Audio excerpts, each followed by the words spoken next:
Well, good morning. Is there anybody awake out there? Good morning. There we go. All right. Welcome. My name's Terrence O'Hanlon. I'm the publisher at Uptime Magazine and Reliability Web, and I want to just take this opportunity to welcome you to PDM. I'm also a CMRP. For those of you who don't know what that is, it's a Certified Maintenance and Reliability Professional. That's the certification that the Society of Maintenance and Reliability Professionals and their certifying organization offers. I'd just like to have a show of hands, if you don't mind. How many people in this room hold the CMRP certification? So actually, raise your hands. That's fantastic. If you're interested in that, so, and some of you sat for the exam here, if you're interested in that exam, raise your hands one more time. Ask somebody who's raising their hand about it. And SMRP's here, they're in the exhibit hall, and they're going to do the exam one more time. So if you're interested in sitting for it, we certainly encourage you to do so. I want to really thank you guys for choosing to participate in PDM 2007 and Lubricationworld. It's really humbling for us as the organizers that you choose to support this kind of a conference, and we're really thrilled about that. Before we go further, I want to really acknowledge the people who traveled from outside the United States to get here also. Would anybody who's not resident in the United States that came to this conference just stand up for a minute? How about a hand for the people who came all this way? Excellent. Excellent. Thank you very much. And, you know, we find that a lot of the maintenance problems are common and universal no matter what country you're from, but every country has its own unique perspective on it, so please meet the people who came here from outside the United States while you have a chance to do so. And talk to them, share your information.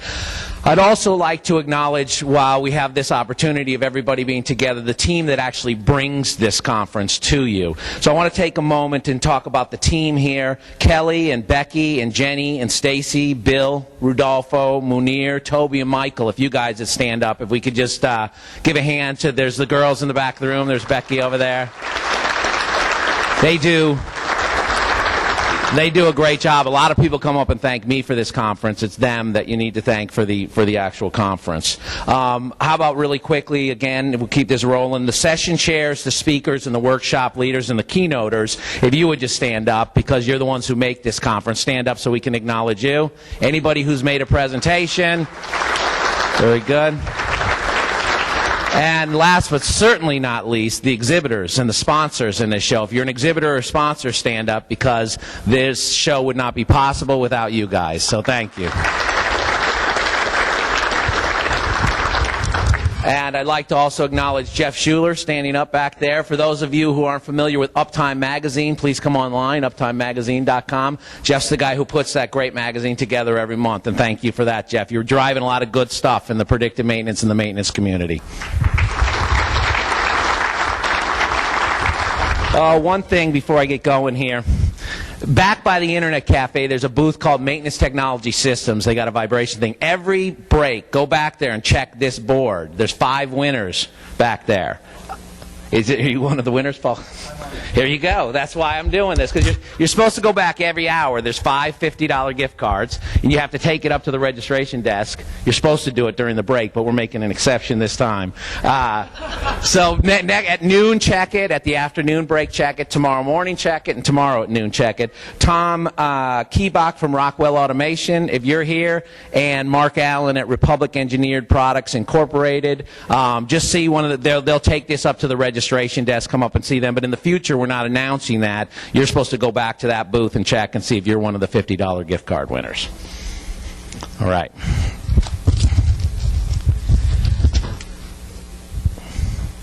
Maintenance was born on the day that man first made a tool. And I have to ask the question to you guys in this audience, how far have we progressed from that day when man, standing on 2 legs, developed the first tools for digging, cutting, chopping, and carrying? How far have we progressed? Certainly, as you're about to hear, there's been great evolution in the test instrumentation we use. But let me repeat the question. How far have we as people progressed or evolved in the thinking since the first day that tools were developed? And I'd say to you that predictive maintenance is not about tools, and technology. Predictive maintenance is about people, and it's about the way they think, and it's about the way they speak, and it's about the way that they act. If you only take away one thing from this event, I hope it's a new way of thinking, and a new way of acting, and a new way of speaking. Because if you have a new way of thinking, acting, and speaking, the tools and technologies are going to take care of themselves. If you're proactive in your thinking, the rest of it takes care of itself. So on that note, I want to get on to introducing our very special keynote speaker, who's a good friend of mine. He's been a mentor for me for many, many, many years. And John Mitchell is the founder of Palomar Technologies, one of the pioneers in microprocessor-based data collection for vibration. That company was sold to SKF and is now the modern Prism system that's promoted by SKF. He's the author, if you haven't read it, of Physical Asset Management Handbook. It's a fantastic book for managing maintenance and reliability in physical assets. It's available out at the bookstore. It's at clarion.org is the publisher down in Houston, Texas. Very good company that supports John. And he's helped dozens, if not hundreds of companies make that journey towards reliability. So we asked him to come and take a look back from vibration measurements to condition-based monitoring, 70 years of continuous progress. And with that, I want to introduce you to John Mitchell, a very special guest of ours. Please give him a very warm welcome. Thank you, Terrence.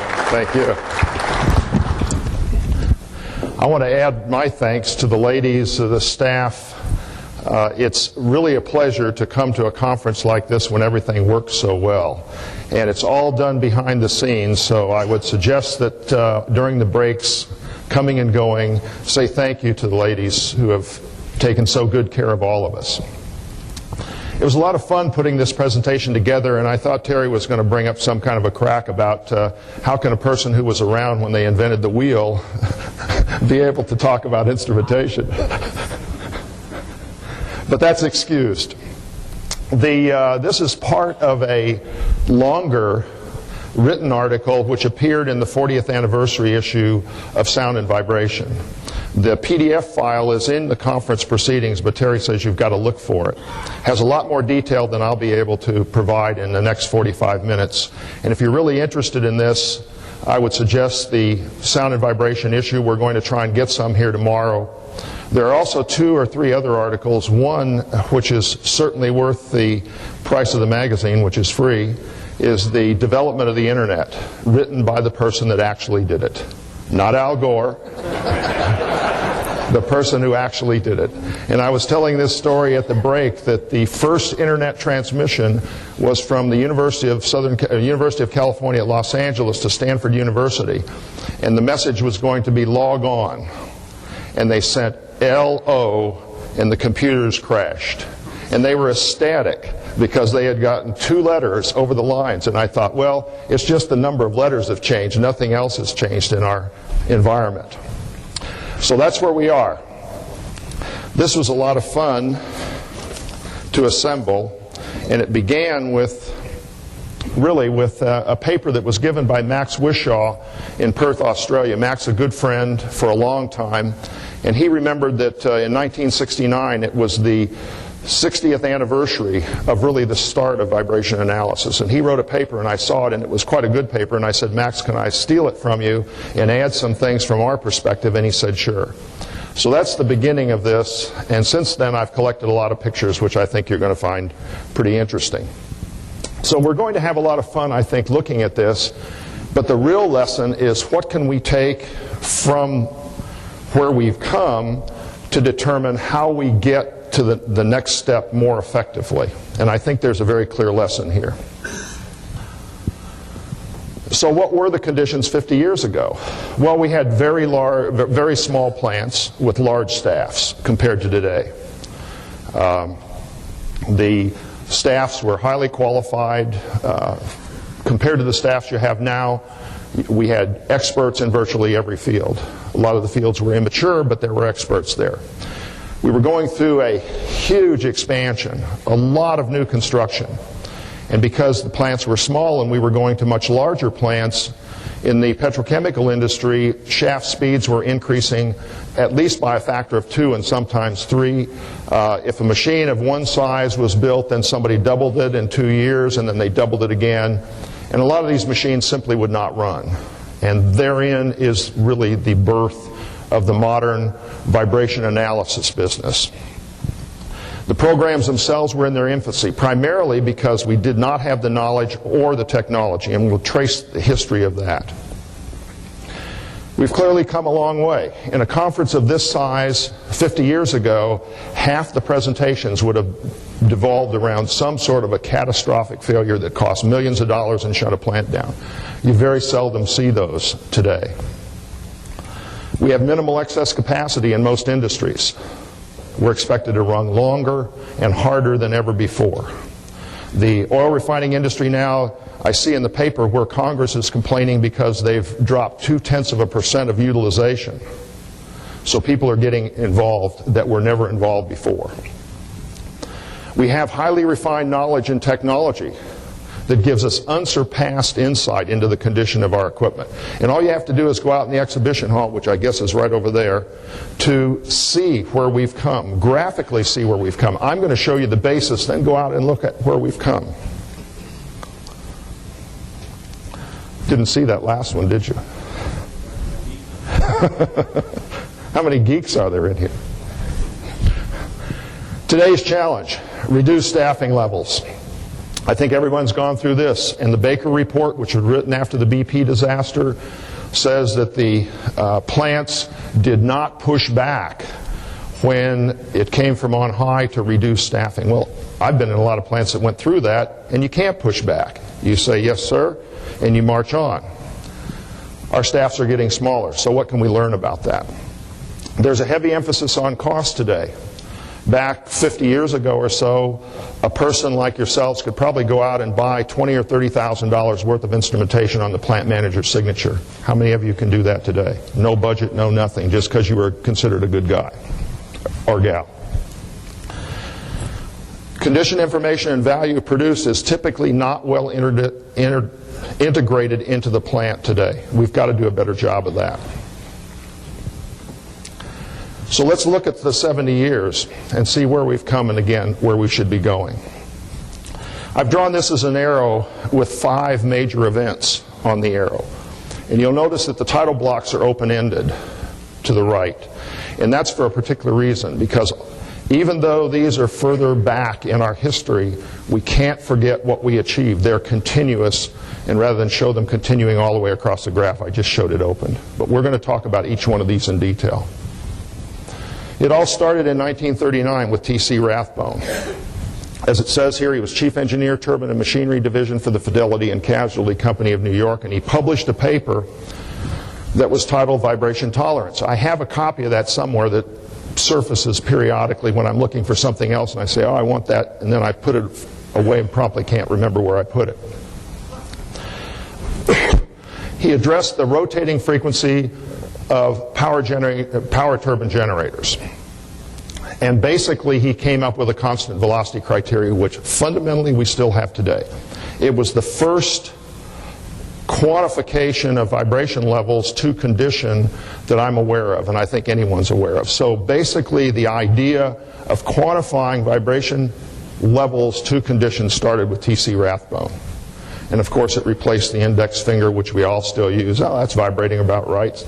Too high, too low. Don't want to stand around that.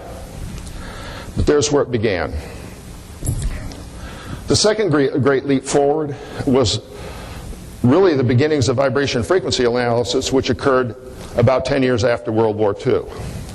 And I want to mention Art Crawford. Art Crawford, an absolutely wonderful person. If you know Art Crawford, one of the giants in this industry, responsible for a lot of things.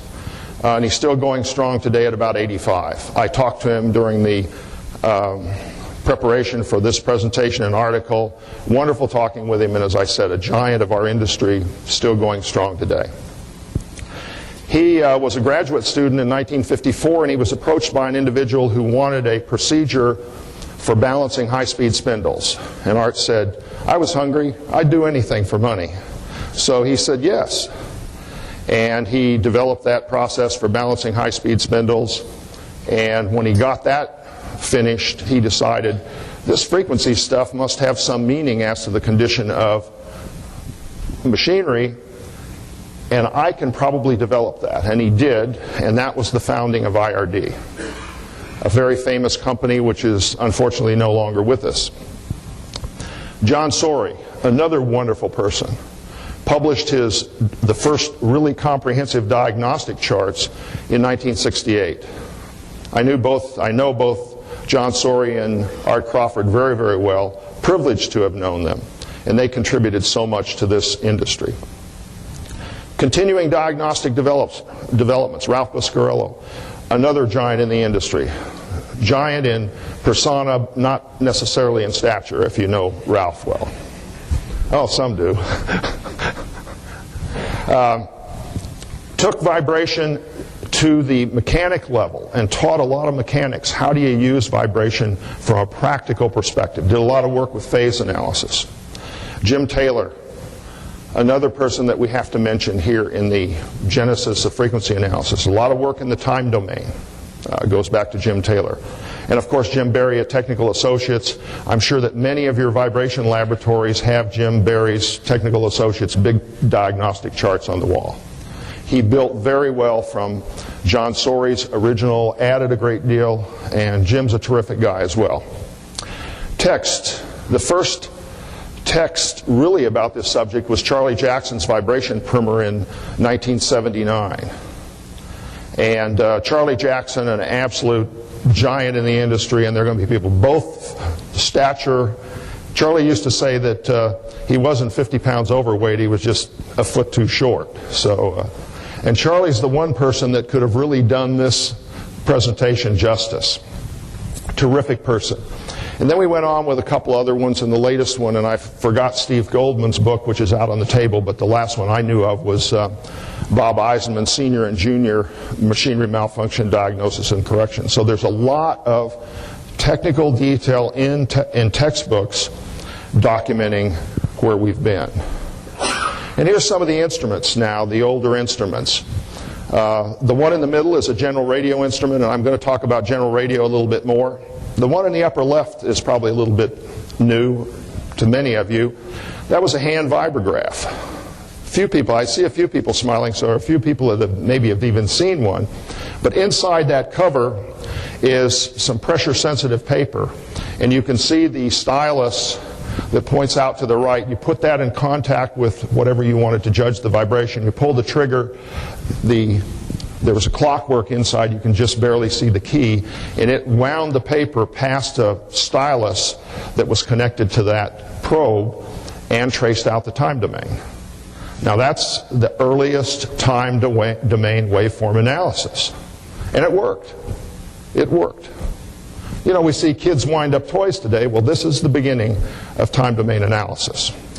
The one in the lower left is one of the first tuned frequency analyzers, and using this was like tuning for radio stations, only it was a round dial, and it became quite exciting when you were in close proximity to a machine that you sort of didn't want to be there anyway, trying to figure out what the frequency mix was. And I cite this because it's a crucial part of where we are today. Now here's the early laboratory instrumentation. This is 1950s, early 1960s. And I want to thank Henry Hall of General Radio, who he keeps the General Radio archives, for providing that picture. That was the missing link to me for this entire presentation. In that you can see this is the first ever link between a filter and a plotter. And you can see how they did it with a bicycle chain. Now we take all that for granted today. You know, we push a button and it comes out, we get a frequency spectrum. But in those days it was difficult to do that, so they linked it with this chain. And to me that is the beginning of the automated spectrum plot.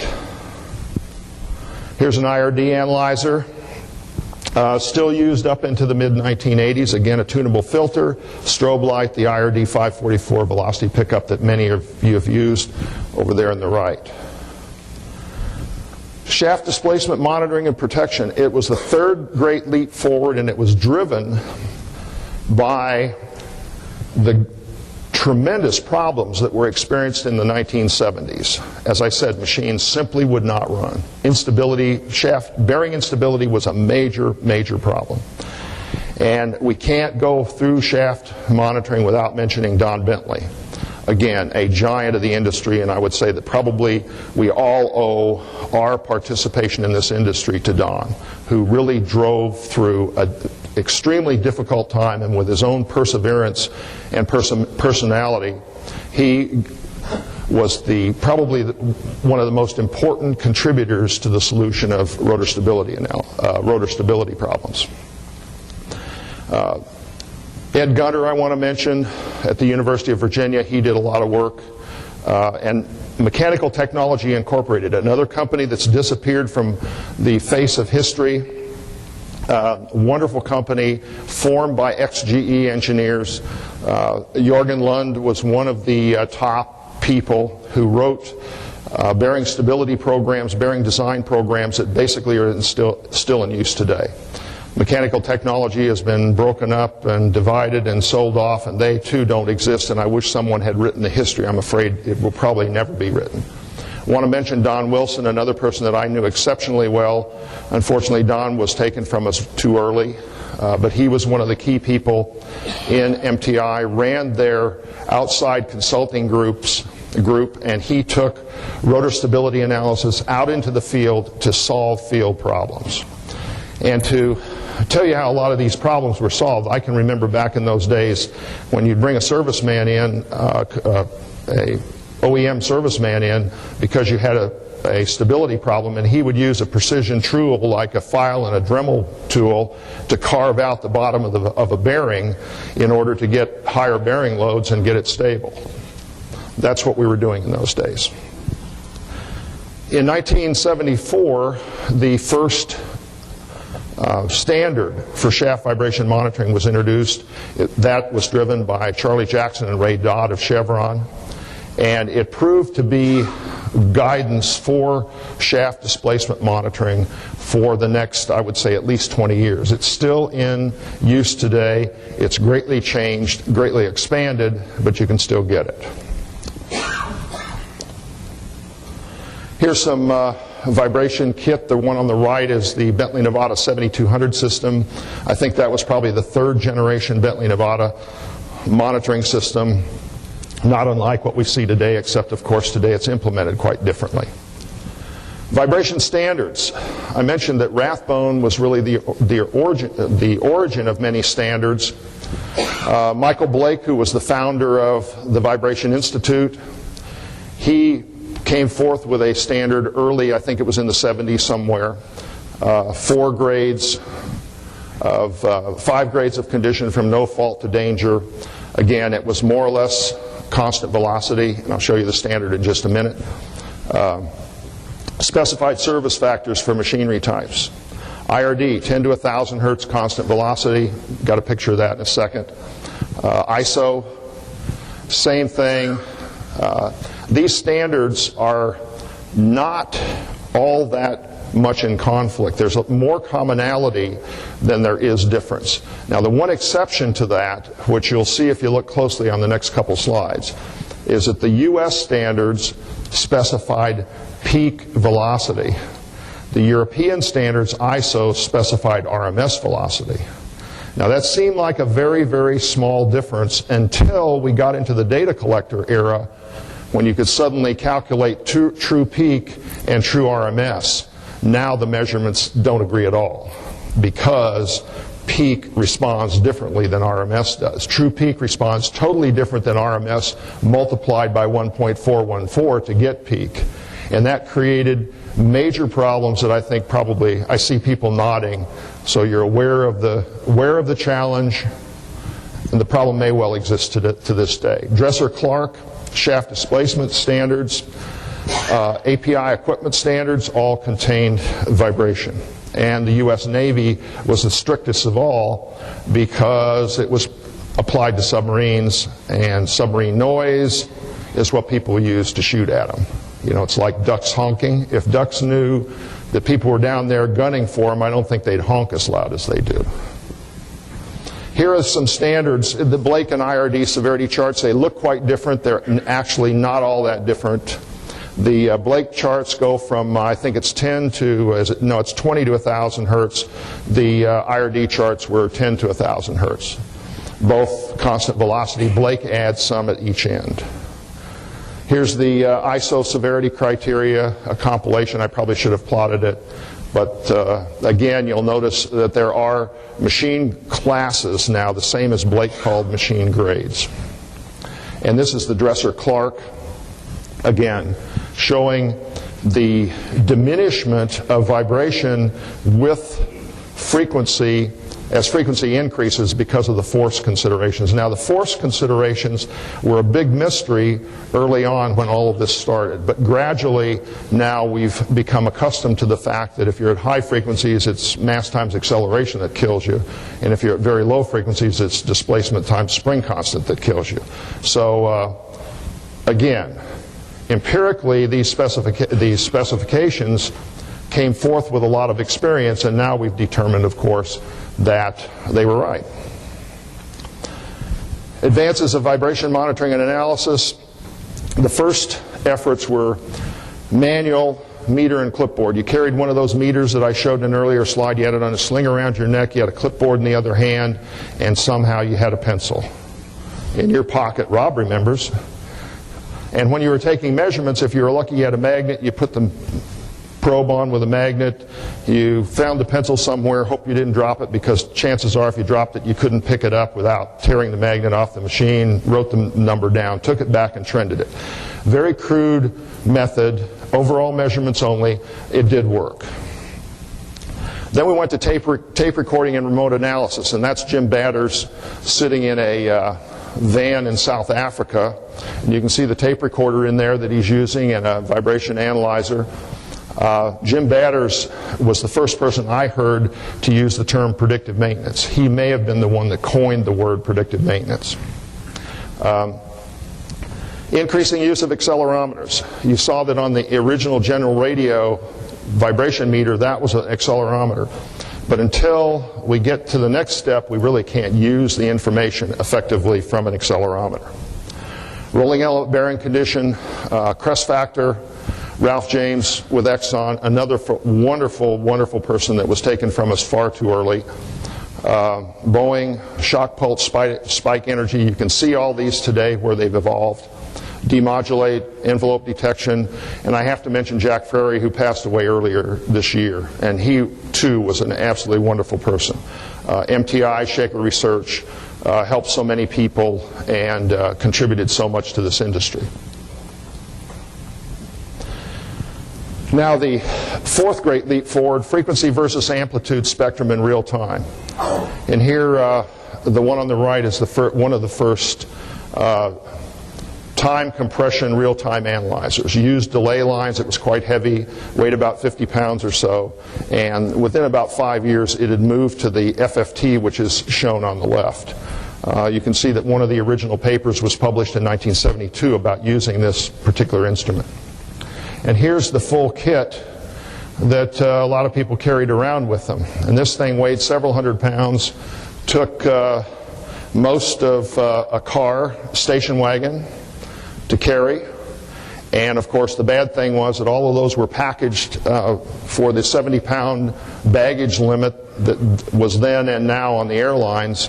And the bad part of it was when one of these big fiberglass cases came cascading down onto the baggage carousel and smashed into some little old lady's carpet bag and just spread everything. And of course you just slowly slunk away until the mess was cleaned up, and then you went out and retrieved your equipment that had caused all this. The tape recorder is a Honeywell 1-inch 14-channel tape recorder. You can see up there on the left is the spectral dynamics analyzer, again with the averager and a balance analyzer above it. Again, you get some idea for the size of these things. And here, this is the first IRD real-time analyzer. And there's a funny story about Glenn Thomas. When he was president of IRD, he was in a plant demonstrating this portable analyzer. Well, each one of those boxes weighed about 50 pounds. And this was in the middle of the summer in the Midwest with the temperature about 95 and the humidity probably about the same. And so they're sitting in this office, you know, air-conditioned office, and Glenn has it all set up and he's demonstrating it. And the first question comes up, well, we'd like to see this on one of our pieces of equipment. Can you do that? Oh, sure, he's been talking about how portable it is. So they said, all right, well, you go down 4 stairs, out, and back up about 6 flights with no elevator to get to an induction fan. And by that time, Glenn sweated through his suit, exhausted from carrying these things around, and of course all the people just kind of laughing at him about the, quote, portability that he was promoting. Been there, done that. Here's the smarter solution. This was a van assembled by Yuri Sella at Exxon. You can see all the equipment in the van, the SD301C, Encore amplifiers, the bright blue. I won't point to them because I can't point to both, but they're the bright white looking amplifiers above the Hewlett-Packard tape recorder, and you can see the plotter over on the left, and it's a nice air-conditioned van with a cable reel on the back so that the cable reel you'd pull it out into the unit, connect your sensors on, and could direct the information back into the van where the senior guy sat in air-conditioned comfort, air-conditioned, quiet comfort, and took all the measurements. Now the smart people, they put a communications link in the same cable so that the person inside didn't even have to get out of the van. He could just talk on a microphone and say, move it over somewhere. Coolie labor. I want to talk a few war stories. Here are 4 that I'll talk a little bit about that cite the changes that we've seen. Here's one that production will say pump is rough to the touch, it fails all the time, we have seal problems, yet the vibration guys come out and they tell me there's no problem. So you look at the vibration spectra and here's what it looks like. What was the problem? Well, in those days, a lot of the vibration analysis was done in displacement. So when you have a high-frequency vane passing, it feels rough to the touch. It is rough, but it doesn't register in displacement. So the vibration techs would come out and say everything is cool, and production says, I don't like it. You know, it's bouncing off the bed plate. And in each case, in the top one, that was a pump that was actually cavitating. That was a bottoms pump in a vacuum distillation column in an oil refinery. And the bottom one is a CO2 removal solution pump which is about to fail. Neither one of them would fail with displacement criteria, but they're way outside, as you can see, velocity criteria, particularly the top one. Here's an interesting one. This was done back in, I think, the late 70s or early 80s. A large high-speed turbine, about 30,000 horsepower turbine running about 10,000 RPM. Never been analyzed before. Never been subjected to this kind of analysis. So the top spectrum there is April, taken just before shutdown, in which this turbine was not supposed to be shut down. It was not going to be worked on. And it was like the old Red Skelton saying, that just don't look right to me. So the company was persuaded to open this turbine up, and everybody was standing expectantly around when they opened it up. Couldn't see anything. Looked perfect. They had the spare rotor ready to go in, so they yanked the other one out, put it in the box where the spare had been, put the spare rotor in, now they're fitting up the spare rotor. The old one went into the shop and sat there for about 2 weeks until a mechanic came by and said, did anybody notice all these cracked blades? And in the next to the last row of this turbine, there were about 40 blades that had cracked, and they were visible from the outside. No one had noticed it. It turned out that this was one of 4 identical turbines, and 3 of them had had catastrophic blade failures. Did the manufacturer warn anybody? Of course not. The only way that people knew that it was a chronic problem was when the manufacturer was called and they had to fix immediately. Oh, you do this. So they were expecting it. Okay, in August the turbine was back in service again. That's the spectrum. In October, looks bad again. Now they're really worried because this is a plant, $500,000 a day production outage cost. They're really worried about it, so they took another outage, they shut it down, and the next slide will show the blades. And you can see the cracks in the lower section. They have not penetrated yet to the outside, which they had on the others, but they've definitely cracked at the root. Now the solution here was, the cause was pretty obvious. The root cause was fairly obvious in that the upstream nozzles were exciting a blade resonance. And so what they had to do was change the number of partitions and get away from the blade resonance, which they did. And that solved the problem. Here's a gear high vibration on GE Frame 5 gas turbine generator. Highest vibration I've ever seen personally. I saw it as high as 1.5 inches per second. And believe me, you don't want to be around that kind of vibration. The turbine manufacturer, General Electric in this case, offered an extended warranty because they basically knew what it was, and it was a base plate resonance. I gave you the answer before I posed the question. Anyway, at dinner one night, a longtime GE service guy was queried about this problem. He said, oh yeah, we've known about it for a long time, and what we do, and I don't know if these are the right number of sole plates or not, but he said we tighten down all but the sole plates under the gear. We tighten them down as tight as they'll go. And then we take a porta-power and we put them between the sole plate and the frame, and we jack up on the porta-power, and then we shim that one. And then we do the same thing on the other one, and we keep doing that until the porta-power won't lift it anymore. Well, everybody here knows what they were doing, increasing the resonant frequency and getting away from it. So the service guys didn't know why they were doing it. They knew what to do, and they solved the problem. Here's another one I say successfully in quotes because it had been operating several years. It wrecked at about year intervals, but because it was in parallel with some reciprocating compressors, they thought that was a good lifetime. Well, then they wrecked it and they couldn't start it successfully for 14 months. And here's what the compressor rotor looked like. Long rotor. It was running a little over 10,000 RPM, designed, I think, back in the 60s. Everything wrong with it. It had long seals, big gaps between the seals and the bearings, large overhung coupling, awful design. It also was fitted with shaft displacement probes on both sides of the bearing. Another lesson, oftentimes added instrumentation gives us this marvelous capability to see wrecks, but we don't know what to do about it. And that was the case in this instance. So what does that tell you? Well, what it tells you is that it's running right on the second critical.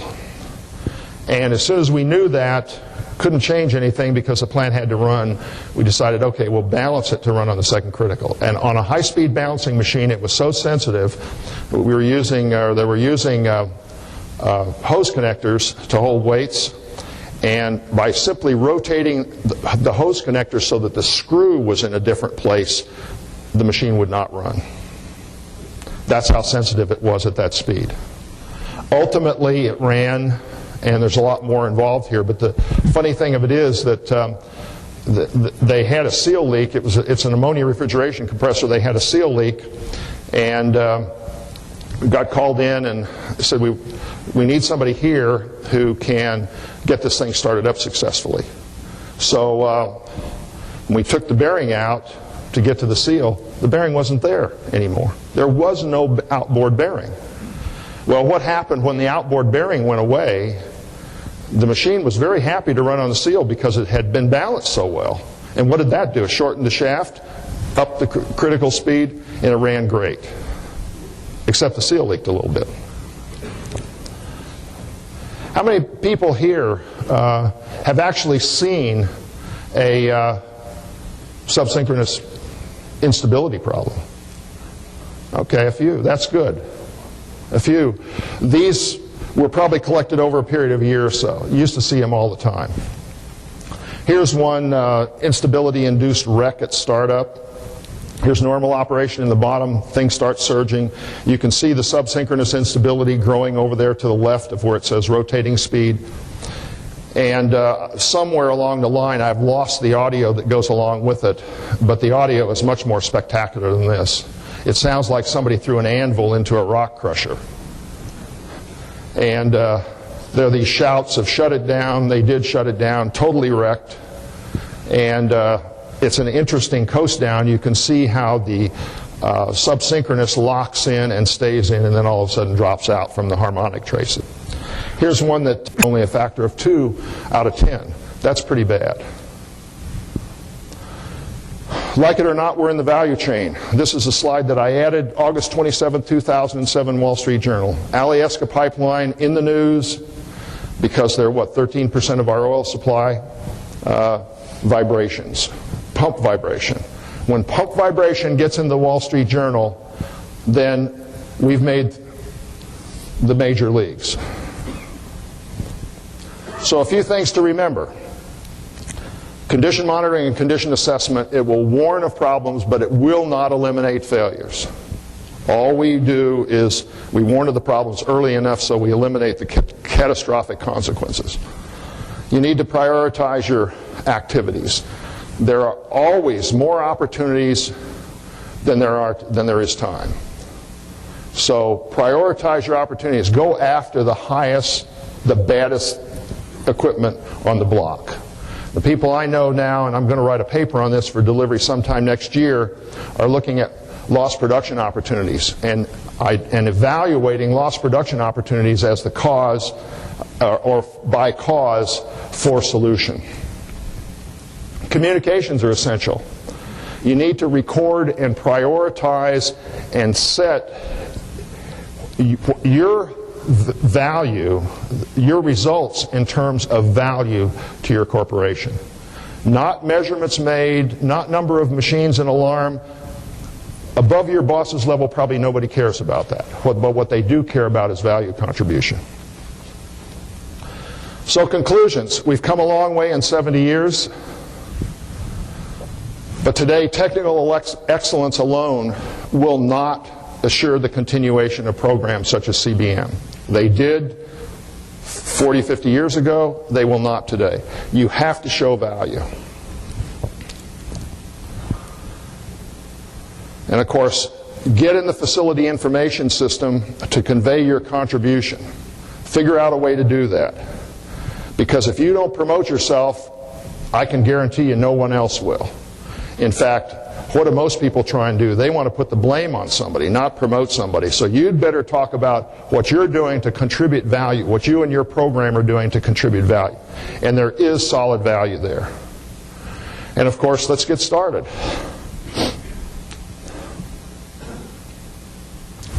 And I thank you very much.